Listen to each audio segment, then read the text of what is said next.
Hi. So I'm here to talk about art. Let's talk about art.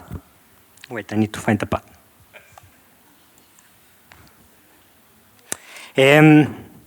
Yes. So art is about truth.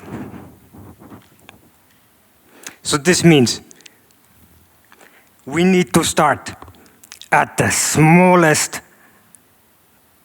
most core, the only absolute thing that you can know to be true. And that is that the only thing that you can be certain of is that there is a here and a now, and you are trapped in it. Welcome to my talk about splitting the image, understanding the image, and reassembling the image, also known as how to construct an art style. So, you are here in this moment, and stuff is coming in. You have your senses, you're taking in experience from the world, and one of the primary ones are your eyes. Your eyes are an unisolated input directly into your brain. I'm told they grow out of your brain. I don't know how true this is. However, every observed experience that you see out there is also a thought in your head. You sort of copy the thing that you see in your head. It is a thought. The unfortunate side effect of that is that if you look at bad art, it'll make you stupider. Anyway, so art is sort of like the study of this thing, this moment of the outside stuff coming in through your ears and what it's doing to your mind. Sort of on a fundamental level, it is equivalent if you're seeing a real sunset or a painting of a sunset. It is all just pure, raw signal that's coming in. Bewildering reality, infinitely extending, impossible to comprehend. It goes on forever and you are in it, you are here. And it goes there and it goes there and it goes there. So that's quite difficult. That confuses me a lot. It's all, oh my God, there's so much to parse there, to understand.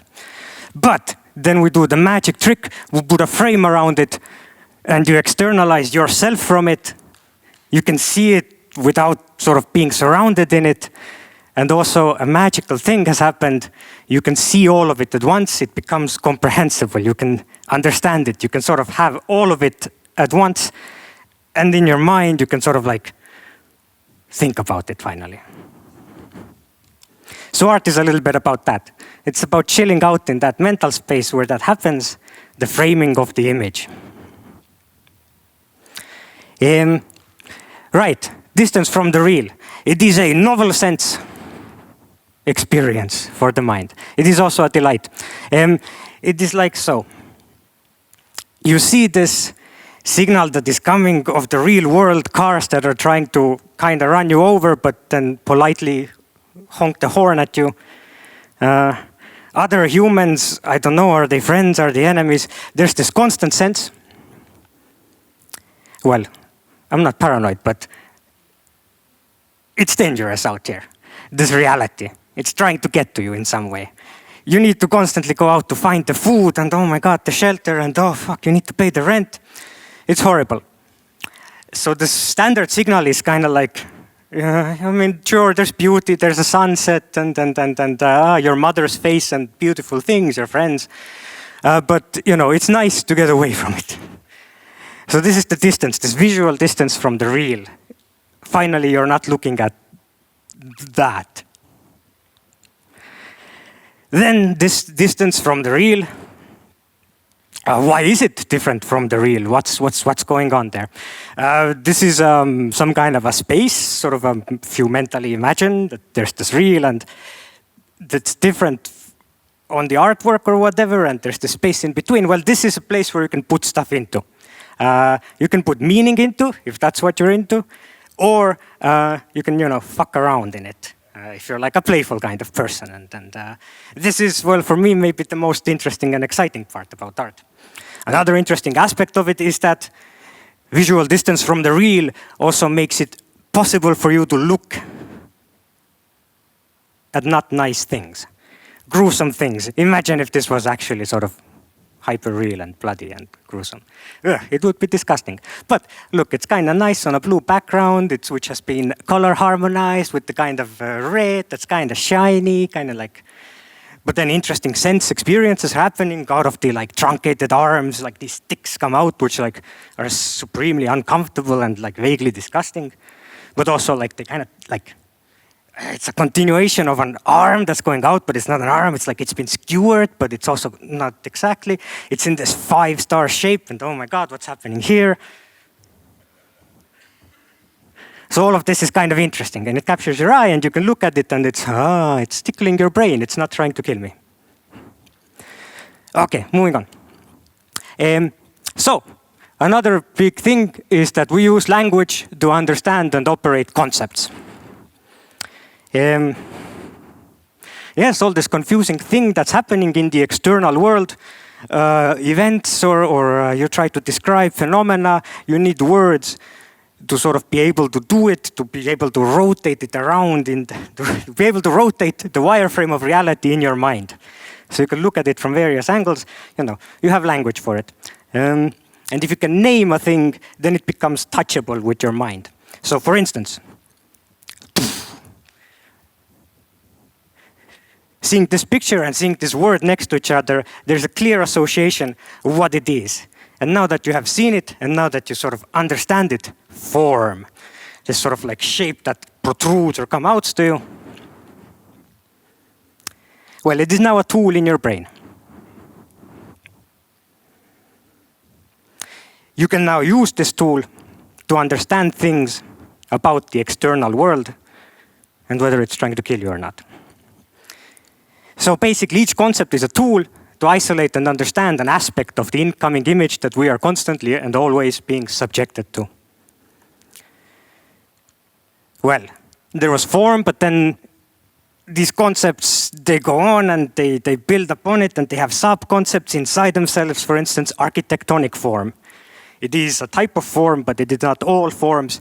It is the form that talks about this kind of stuff, the big housey shapes. Architectonic shapes. Well, the next one maybe is kind of something that people are very familiar with. Color. People tend to really appreciate it. But here I must admit that I have bamboozled you. I have lied to you nakedly on this stage. This is not pure color. This is pure color. I had to separate out of the previous image the sort of brightness, darkness. It's called value in artist language. And when you remove it, you will see that color, it's not really much at all. It tends to be like this popular thing. People associate it with like a lot of power, and it seems to be the main thing that art is about.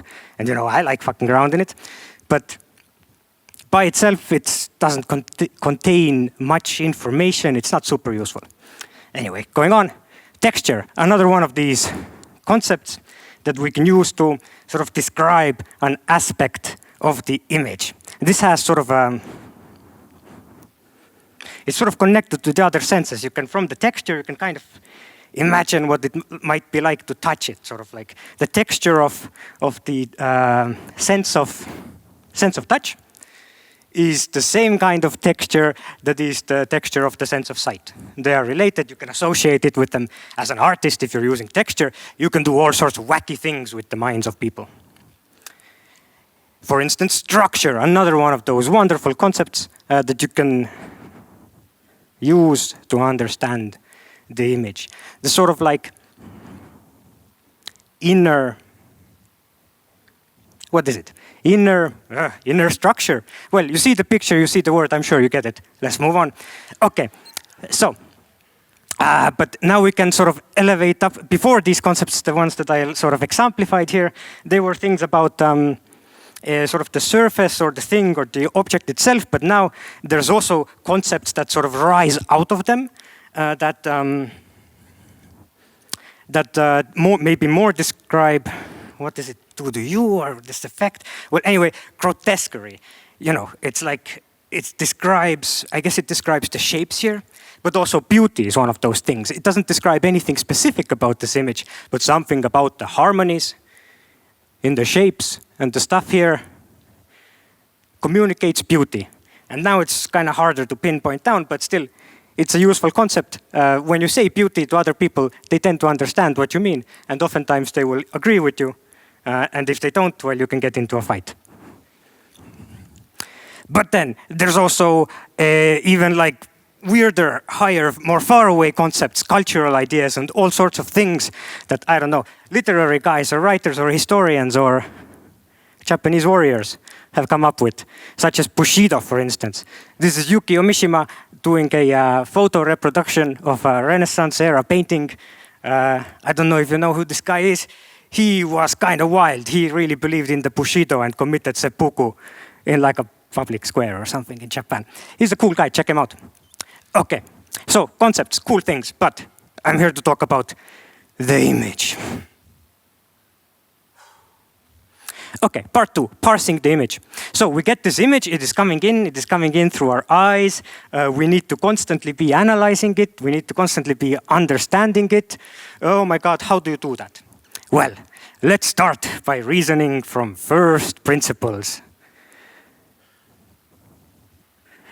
For instance, where to begin? What is the first one? Maybe value. Value is pure signal. You are here in this world. There is this giant ball of burning stuff in the sky, and electromagnetic radiation is coming out of it. It's bouncing around and it hits your eye. There is an intensity to this signal that your eyes interpret and your brain, and it feels like how loud it is, let's say. And value is just this. It measures this from black to white. And artists usually, maybe for convenience, say that there's like 10 steps in between. Okay, but value, it's total, it's everywhere. Let's put a border around it. Now it is a shape. In hindsight, this should have been a dick, but this will have to do. So, a shape. Shapes are interesting. They're sort of this building block. You can play with them like Legos. If you get more of them, and they're sort of like interacting with each other or appear to be behind each other, then you get overlap. Now there are several shapes of different values. And because they have values and because they are next to each other, then an interesting thing happens. The machinery of mind that is analyzing this image starts superimposing a new piece of information on top of it. The contour. You perceive the difference of the value, even though nothing is there, you perceive the difference of value that is next to each other as some kind of a line. And so you sort of generate it and you superimpose it on top of it. But well, this contour is still sort of like a mental object. But now when you try to mark down this contour with a tool of some sort, you arrive at the line. And now we're getting somewhere. So the line is sort of like one of the primary tools that artists can use to communicate ideas, put down thoughts, mark out shapes, and copy the things that they see or the things that they imagine onto a surface. So the interesting thing about a line is that it has inherent character. Actually, a line, if it's sort of after the act of putting down a line, it is a mark on a surface. And mark has inherent character. They're sometimes energetic, sometimes they flow, sometimes they're fat or whatever. And when you have a lot of them, you get mark making. And together they start to sort of doing stuff. One kind of mark next to another has an effect. A mark by itself is already something that has an incredible amount of information in it that we are constantly perceiving that is having an effect on us because, as posited earlier, the eye is an unisolated input directly into your brain. You will perceive that a line, a mark, can be energetic and expressive, or it can be calm and collected. It can exude control, or it can be like loose and messy. There can be sensitivity to it, or it can be stiff. A line can be ongoing, or it can be interrupted. It can be curved, or it can be straight, and so on. So there's a lot of like personality in it. And also, each mark is a citizen of the image. All of them together make the body national of the work of art that you're observing. Okay, back to the shapes. In the shapes, for instance, you will find that there are subshapes. They don't really exist there, but again, we sort of superimpose it onto it. We can kind of like just see or kind of feel them in there. This is also useful if you're drawing the human figure. They often tell you to like, imagine that arms are cylinders and you can put shapes into shapes. It's cool. Shapes also have semantic value. They sort of communicate some kind of a feeling to you, some kind of a meaning, they do something. You put some punky spikes on it, blam, it's a punk with a big nose. Square is like structure and safe and rigid. A circle, runs around forever. Triangle, kind of aggressive. They all have some kind of an inherent feeling that they deliver to us. They make us feel a certain way. Another one of these small tools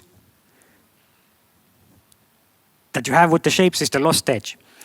You had the sharp one, now you have the lost one. It's kind of getting blurry, it's getting lost in there. It's lost. What's more there to say?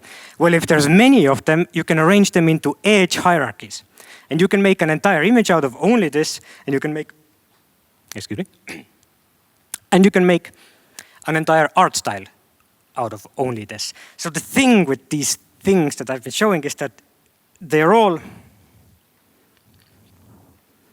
sort of interesting things to look into, interesting things to study, and you can use them to design art styles. But I'm sure we will get to that later. I'm sure I have a slide with that. So anyway, edge hierarchy, very useful, one of my favorites. An interesting thing about edge hierarchy, for instance, is that, well, it's basically rendering. It's the soft edge. So if a form is being lit by a light, like a sphere, or for instance, the cheek of the lady, the form is turning away from the light, and thus it has a soft transition from light to shadow. But for instance, shadow that is being cast from one object to another, because there is no soft turning away from it, will cast a sharp-edged shadow. This already gives you the sharp edge and the lost edge and the physical causes of why they happen. And with these tools, now that you are aware of them, you can combine and build these images and make interesting things out of them. Well, if you get more of those shapes, and they're not all overlapping, but even if they are overlapping, anyways, what can emerge out of those shapes are more superimposed, not really there things such as optical flow or kind of like implied lines. These things, yes, they sort of emerge. They emerge.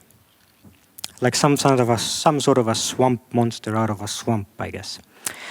So, this is this endless path of reasoning towards this total comprehension of the image, so that you can look at each individual aspect of it, like splitting it into layers and understanding what is going on in each and every instance and moment in it. This is what you if you get on the path of doing art, studying art, then oh my God, this goes on forever. Congratulations, you have an infinite upgrade tree. It's the bee's knees. It's very meditative, very good for your spiritual well-being, I guess. It's cool shit is what I'm saying. Okay, so these were the sort of small things. Let's put it together in some kind of a big study. And can you go any bigger than Rubens? So bad things are being done to our boy Jesus there.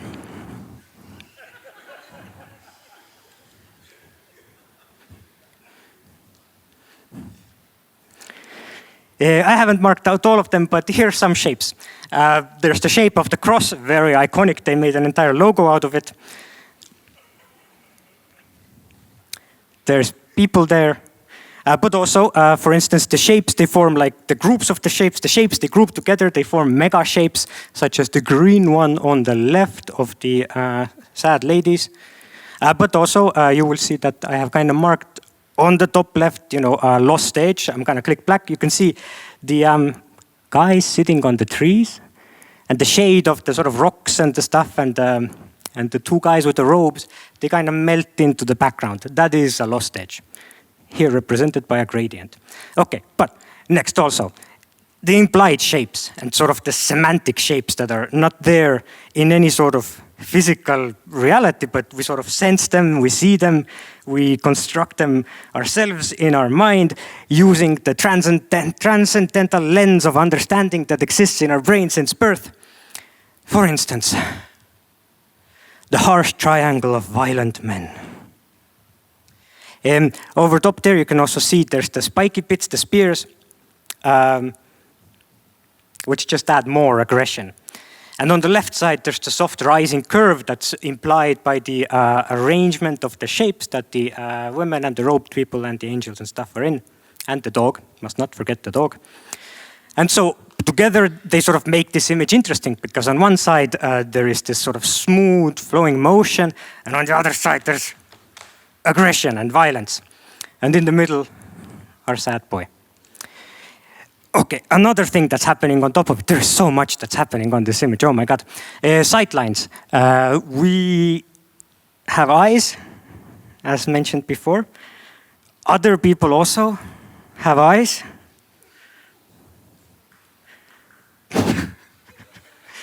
They look at stuff. And when they look at stuff, especially if they look at it intensely, we also look at that. So it has some kind of a magnetic force on us. We need to kind of look where the other people are looking. Probably because, I don't know, it's like, is it dangerous or is there danger or is the external world trying to kill me again? Or just like, is it interesting? Because we are also always constantly trying to be entertained by something. So sightlines, very strong, powerful things. But also there's this one guy there in the middle who's looking right at you. You maybe don't notice it at first, as your sort of eye is wandering across the image in all of these little optical flow lines that come together from it. But then at one point, if like on your journey through the image, you happen to land on the guy that's looking right at you, oh my God. It locks you in. So composition, yeah, you sort of arrange the shapes to do these little optical flow lines. It gives you this little Mario Kart path that you can race through the image. And it's like, keeps it entertaining, otherwise it gets boring. So like all of this stuff, all of these tools, these shapes and breaking it apart, it's like the deferred rendering pipeline in your mind. You have this ability, once you know the concepts, once you have the language, to sort of split apart the image into its component parts, and you can see them, analyze them, and you can do stuff with them, and you can put it all together into these insane complex things like our boy Rubens was doing there, or into something very simple.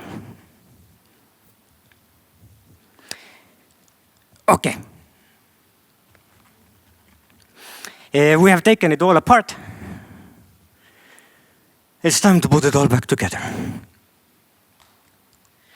So, we put it together. You can construct novel art from these fundamental particles of the image. And of course, don't forget to do it for the pleasure of the mind. They're like these little toys you've broken apart. You got to put them together into some kind of a Frankenstein amalgamation of thing. And for each of these component parts, these like layers of this image, you need to make deliberate decisions on each aspect. How do you stylize a shape, or how do you change an eye? What do you do with the colors? What do you do with the textures? And so on and so on. The deeper your study into art has gone, the more of these concepts that you have in your mind, the more time you have spent with them, the more command you have over them, the easier it is and the more powerful you are in doing this. Fundamentally, Caravaggio's chiaroscuro, dramatic light coming out at the canvas to you, is the same thing as the flat cell shaded anime girl, just different aspects of the image have been emphasized and other aspects have been left out entirely. So anime doesn't really deal with form very much. It deals with, shape, silhouettes, and things like that. However, image is information. And now the question that you must constantly ask yourself is, what information will you put in the image? Because every decision that you make has an effect on the perceiving mind. So you gotta be careful.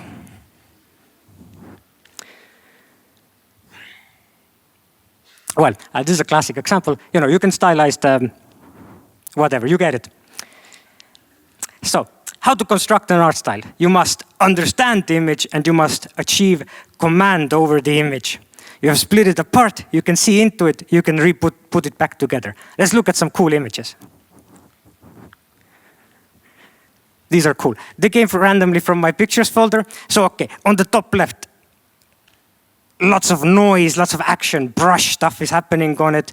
It's all very busy, but it's all also coming together. It's sort of energetic and lively, and it's causing you to have a certain kind of emotion. Then, of course, the child with the ball next to it. Oh my God, how peaceful, how calm. Flat shapes, kind of contained. Every action, every decision that the artist has made to put this image together is extremely deliberate. It needs to be there in that exact way, and it has been executed with absolute command. When the previous one is kind of like, put some scribbles here. Or the colorful one in the bottom left corner. What is even going on here? Who can say? But it's colorful and it's cool and it's textural. It reminds me of old computers and warm nostalgia for childhood, but also like cool, aggressive, triangular shapes. I don't know. It causes me to feel some kind of joy. So what else is there to do but to thank the artist? Beautiful dog, cool anime face that's like doing cool color stuff, but also the user interface, but also kind of like a very messed up user interface with maybe a bullet hell shooter is in there. Just to confuse it up, just make it like, what's going on? What? Ask some questions. Or, grotesque stuff. Change the human form as you see fit because you are in command, you have the power. You can do it on the drawing, you can do it on the sculpture, you can do it on 3D, you can do it wherever you want to do it. You can make cute little, moving on, you can make cute houses or cool, triangular, aggressive, cool houses. Another thing about this art thing is that language often fails. It's kind of like when you start saying the things out loud in language, it starts to feel banal. Yet the effect on the image itself can be quite powerful and quite profound. So it's advised not to really talk about art. Anyway, more stuff. Cool brushstroke stuff happening. Look at the guy with the wolf and the triangle stuff that's happening there. So aggressive. The wolf, of course, is aggressive. The guy's face is a triangle that is poking out. The wolf's ears are a triangle. There's some other triangle block there. Everything is poking everywhere. And then next to it is the cute little pig pot. Oh my God, that's the cutest shit I've ever seen. So that's what you can do with shapes, for instance. With colors, you can do interesting things. All of the things that I mentioned, you can do interesting things with it. Well, good luck.